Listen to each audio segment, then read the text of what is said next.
அன்பானவர்களே, அன்பு வணக்கங்கள்.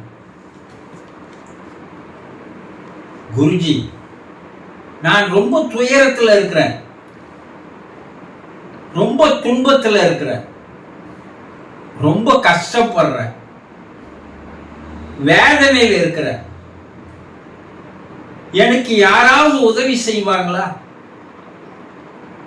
நானும் என் கஷ்டத்தை போக்க பல பேர்கிட்ட போய் உதவி கேட்டு பார்க்கிறேன். யாரும் எனக்கு உதவி செய்ய மாட்டேன்றாங்க.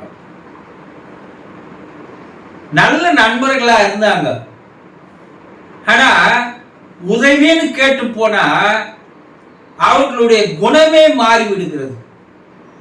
இல்ல ஓடி ஒளிந்து கொள்கிறார்கள். உறவினர்னு வரான், சொந்தம் கொண்டாடுறான், ஆனா எனக்கு ஒரு கஷ்டம்னு நான் வரேன்னு தெரிஞ்சாவே எல்லாம் பறந்து போயிடுறான். ஏன் குருஜி இது? இப்படியே வாழ்ந்து வருகிறவர்களில் ஒருவராக நீங்கள் இருக்கலாம். உண்மைதானே? ஏதோ பிரச்சனை இருக்குது, ஏதோ துயரம் இருக்குது, ஏதோ கஷ்டம் இருக்குது, ஏதோ கவலை இருக்கு. இல்லாத மனிதர்கள் இருக்கிறார்களா? கிடையாது. யாருக்காவது ஏதாவது ஒரு பிரச்சனை இருந்துன்னு தான் இருக்கு. ஆனா நீங்களும் ஓடி ஆடி பார்க்கறீங்க, முயற்சி பண்ணி பார்க்கறீங்க, ஆனா உங்களுக்கு கை கொடுப்பதற்கு யாருமே இல்லை. அதனால நீங்க என்ன ஆயிடுறீங்கன்னா துவண்டு போகிறீர்கள். என்னடா உலகம் இது? இருக்கும் போது எல்லாம் வந்தான், இப்ப இல்லைன்னும் போது எல்லாம் பறந்து போறான். இதுதான் குளத்துல நீர் இருந்தா எல்லா பறவையும் வரும்னு சொல்லுவாங்க. குளத்துல நீர் வத்தி போனா எல்லா பறவையும் பறந்து போயிடும் சொல்லுவாங்க இல்லையா? அது போலதான் உங்களிடம் எல்லாம் இருக்கும் போது எவன் வரான், எவன் அவனுக்கு நமக்கு என்ன உறவு இருக்குது, அவன் எப்படி நம்ம கிட்ட நண்பர் ஆகிறான், எதுவுமே தெரியாது. நம்மள நல்லா பிரெயின் வாஷ் பண்ற அளவுக்கு நடிப்பான், நம்மள புகழுவான், போற்றுவான், எல்லாம் செய்வான். அந்த நேரத்துல நம்ம புத்தியானது என்ன இப்போது மயங்கி போய் விடுகிறது, மயங்கி போய் விடுகிறது. அதனால நம்ம அவன் கேட்கிற உதவி எல்லாம் நம்ம செய்வோம். இப்போ உங்ககிட்ட இல்லைன்னதோ, யார் யார் உங்ககிட்ட உதவி வாங்கிட்டு போனானோ அவன்லாம் உன் கண்ணு கட்டிய தூரத்திலிருந்து விலகி போய் விடுவார்கள். இது உன் நண்பர்களா இருக்கலாம், உன் உறவினர்களா இருக்கலாம், சமுதாயத்தில் இருக்கிறவனா இருக்கலாம். யாராவது இன்றைய காலகட்டத்தில் உங்களுக்கு உங்களுடைய கஷ்டத்தை தீர்க்க, உங்களுடைய மனவேதனையை போக்க, உங்க பிரச்சனை தீர்க்க ஆலோசனை கூற எவனாவது வருகிறானா? கொஞ்சம் சிந்திச்சு பாருங்க. எவனும் வரமாட்டான். ஏன்னா இது சுயநலமான உலகம். சுயநலமே அனைவருடைய மனதிலே இருந்து கொண்டு இருக்கிறது. அதனால அவனுக்கு வேலை ஆகணும்னா வருவான், உனக்கு ஒரு வேலை ஆகணும்னா அவன் பறந்துருவான்.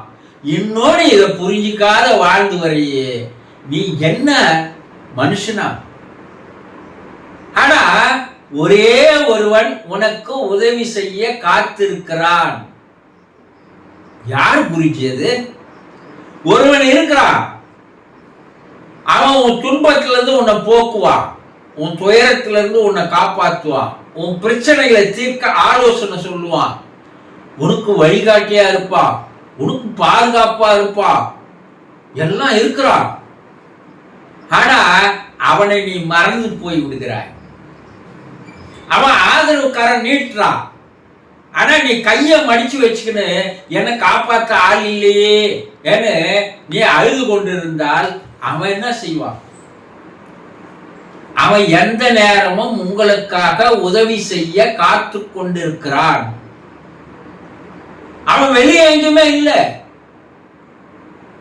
எனக்கு உதவி செய்ய யாராவது இருக்கிறாங்களான்னு யோசனை பண்ணி பண்ணி பண்ணி பார்த்தனாலோ அவன் உன் கண்ணுக்கு தெரிய மாட்டான். ஆனா அவன் உன்னை பார்த்திருக்கிறான்.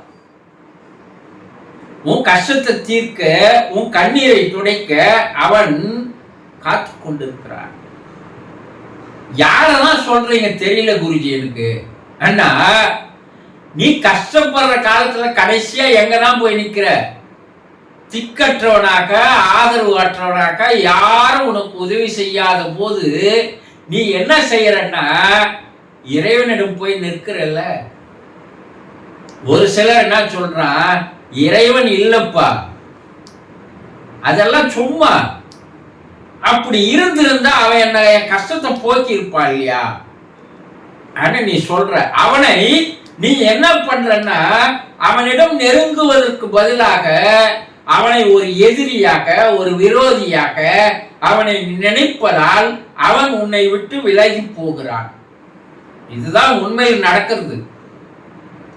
ரொம்ப துன்பத்துல இருக்கிறவங்கிட்ட போய் கேட்பாருங்க, அடப்போப்பா கடவுளாவது கடவுளாவது, நீ எல்லாம் சும்மா சொல்லிருக்கிற.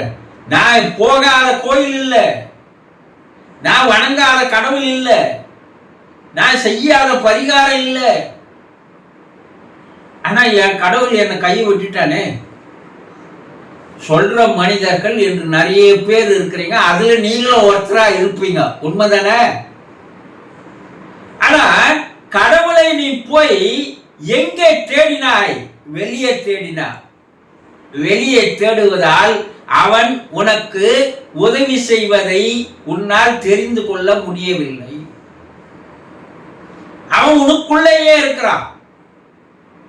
உனக்குள்ள இருப்பவனிடம் நீ வேண்டுதலை, பிரார்த்தனையை வைப்பதை விட வெளியே போய் போய் தேடுனா அவன் கிடைப்பானா? அவன் கிடைக்க மாட்டான். அவன் கண்ணுக்கு தெரிய மாட்டான்.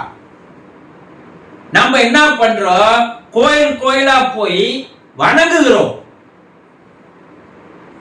ஆனா அந்த வணங்குதல் என்பது எப்படி இருக்க வேண்டும் என்று தெரியாதனால்தான் அவனோட உங்களால என்ன பண்ண முடியல, கனெக்ட் ஆக முடியல.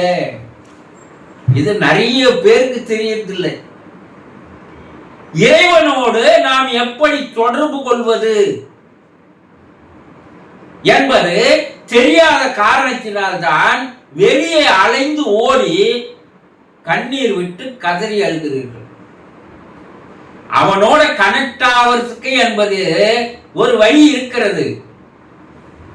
எப்போ அவன் ஆதரவு கரம் நீட்டும் போது உங்களுடைய கரம் அவனை பிடித்து கொண்டால்தான் அவன் உங்களை மேல் எழுப்பி விடுவான், மேல தூக்கி விடுவான்.